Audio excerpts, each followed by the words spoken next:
Kodėl Damasko plienas turi šiuos raštus?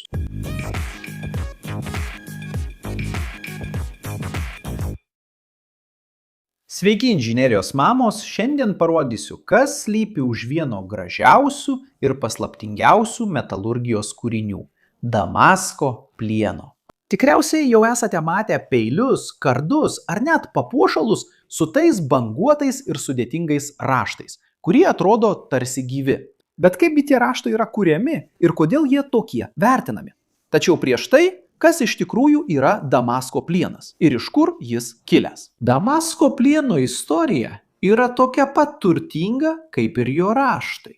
Pavadinimas Damaskas mus nukelia į Damasko miestą Sirijoje, kuris buvo svarbus prekybos centras, kur šie ašmenys buvo parduodami ir jais žavėtasi. Tačiau originalus plienas ten nebuvo gaminamas. Iš tikrųjų jis buvo atvežamas iš Indijos ir Šri Lankos, kaip luitas vadinamas ruds. Šis ruds plienas buvo unikalus. Turėjo ypatingą mikrostruktūrą su karbido juostomis, kurios suteikė legendinį kietumo, aštrumo išlaikymo ir lankstumo derinį. Iš šios medžiagos pagaminti kardai buvo garsūs dėl savo nepaprasto aštrumo, ilgamžiškumo ir taip dėl subtilių tekančių raštų, kurie išryškėdavo ant paviršiaus, kai jie būdavo nupoliruoti ir apdoroti. Dėžė tikslus ruds plieno, tikrojo Damasko plieno gamybos metodas laikomas prarastu menu. Manoma, kad procesas, kuris atėmė geležies rūdos lydymą su anglimi sandariuose tigliuose, labai specifinėmis sąlygomis ir ilgą laiką priklausė nuo tam tikros sudėties rūdų, kurios išseko arba nuo kalimo technikų perduodamų žodžiu, kurios laikui bėdant buvo pamirštos. Maždaug 18 amžiuje rudso plieno gamyba nutrūko, o kartu su ja dingo ir legendinių ašmenų paslaptis. Bet jei originalus procesas buvo prarastas, kaip šiandien tiek daug peilių ir kardų gaminami iš Damasko plieno? Tai puikus klausimas. Tai, ką šiandien vadiname Damasko plienu, su matomais ir išskirtiniais raštais, dažniausiai techniškai vadinama raštiniu būdu suvirintų plienų. Tai yra kitokia technika nei istorinė ruds plieno gamyba. Tačiau jis sugeba atkartoti ir net pranokti raštų estetinį grožį, derinant skirtingų rūšių plieną, kad būtų sukurtos unikalios savybės turinčios medžiagos. Taigi, kaip gaminamas šis raštiniu būdu suvirintas plienas, kad būtų sukurti raštai? Procesas prasideda nuo dviejų pasirinkimų. Dviejų ar daugiau rūšių plieno turinčių šiek tiek skirtingas savybes.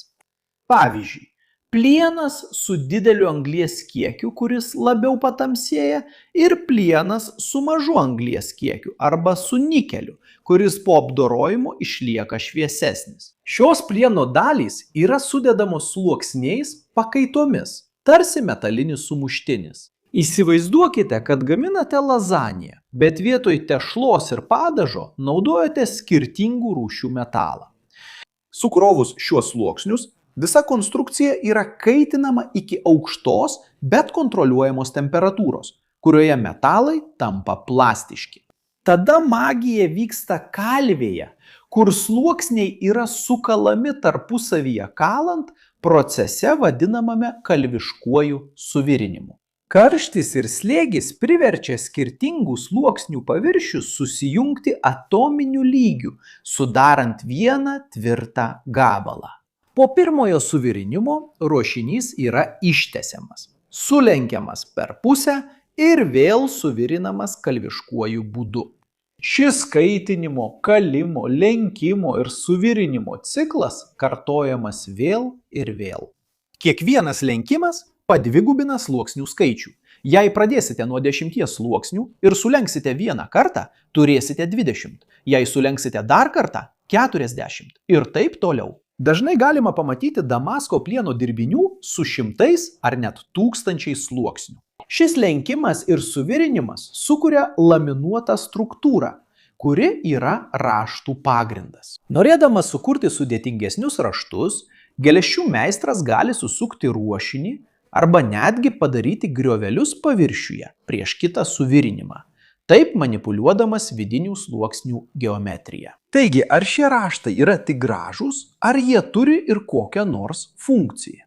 Nors pagrindinis raštuoto Damasko plieno privalumas yra jo grožis ir rankų darbo meistriškumas, patys raštai nėra vien tik estetiniai. Skirtingų plienų derinimas galutiniai medžiagai gali suteikti savybių pusiausvyrą, kurią būtų sunku pasiekti naudojant tik vienos rūšies plieną. Pavyzdžiui, kietesnio plieno šerdis gali būti apgaubta atsparesnio lūžiams plieno sluoksniais. Todėl gaunama geležtė, kuri tuo pačiu yra aštri ir atspari lūžiams. Tai yra medžiagų inžinerijos forma, siekianti optimizuoti našumą.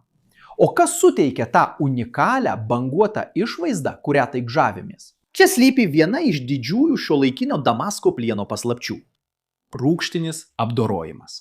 Po kalimo plieno ruošinys yra šlifuojamas ir poliruojamas iki veidrodinio blizgesio. Šiame etape raštai dar nėra matomi. Raštai išryškėja, kai ruošinys yra panardinamas į rūgšties vonią, dažniausiai geležies chlorido. Rūgštis skirtingai veikia kiekvieną plieno rūšį esančią sluoksniuose. Plienas, turintis daugiau nikelio arba chromo, pavyzdžiui, gali geriau atsispirti rūgšties poveikiui ir išlikti šviesesnis bei blizgesnis. Tuo tarpu plienas, turintis daug anglies, gali reaguoti stipriau, todėl paviršius tampa šiek tiek šiurkštesnis ir tamsesnis. Šis skirtumas, kai plienas reaguoja į rūgštį ir sukuria kontrastą bei leidžia matyti sudėtingus raštus, suteikdamas trimačio piešinio įspūdį. Tai tarsi rūgštis dažytų metalą, atskleisdama meną, kuris buvo paslėptas jo viduje. Rašto smulkumas ir sudėtingumas priklauso nuo daugelio veiksnių. Sluoksnių skaičiaus, naudotų plieno rūšių, kaip eiliadirbys apdirbo plieno bloką ir, žinoma, nuo rūgštinio ėsdinimo technikos. Kiekvienas raštų kautas Damasko plieno gaminys yra unikalus. Tikras metalurgijos meno kūrinys. O kur šiandien galime rasti Damasko plieną? Ir kodėl jis toks vertinamas? Šiandien Damasko plienas naudojamas aukštos kokybės rankų darbo peilių gamyboje, tiek kulinariniam naudojimui, tiek kolekcionavimui. Taip pat ir medžiokliai, dėl savo grožio ir daugeliu atveju puikių eksploatacinių savybių. Jis taip pat naudojamas papuošaluose, laikrodžiuose, individualiai gaminamuose šaunamosiuose ginkluose ir net dekoratyviniuose dirbiniuose. Jo vertė kyla iš sudėtingo gamybos proceso, kuris reikalauja didelio peiliadirbio meistriškumo ir kiekvieno rašto unikalumo. Tai tobula aukštų eksploatacinių savybių, metalo funkcionalumo ir meno kūrinio estetikos sąjunga. Jei žiūrėjote iki šios vietos ir jums patiko vaizdo įrašas, nepamirškite užsiprenumeruoti. Jei dar neužsiprenumeravote, paspauskite patinka, įjunkite pranešimų varpelį. Ir jei manote, kad mūsų turinys įdomus, apsvarstykite galimybę tapti nariu, kad padėtumėte mums ir toliau kurti turinį šioje platformoje ir būtumėte paminėti mūsų vaizdo įrašuose. O jei norite sužinoti daugiau apie mūsų rekomenduojamus kursus, nuskenuokite čia esantį QR kodą arba paspauskite nuorodą vaizdo įrašo aprašyme. Ir rasite daugybę galimybių tobulinti įvairius įgūdžius, kurie padės jūsų karjerai išsiskirti. O kaip jūs? Ar jau turėjote galimybę pamatyti Damasko akmens plieno dirbinį? Ar pažįstate ką nors, kas kalviuoja tokio tipo plieną? Manote, kad metalurgijos menas turi vietos inžinerijos pasaulyje?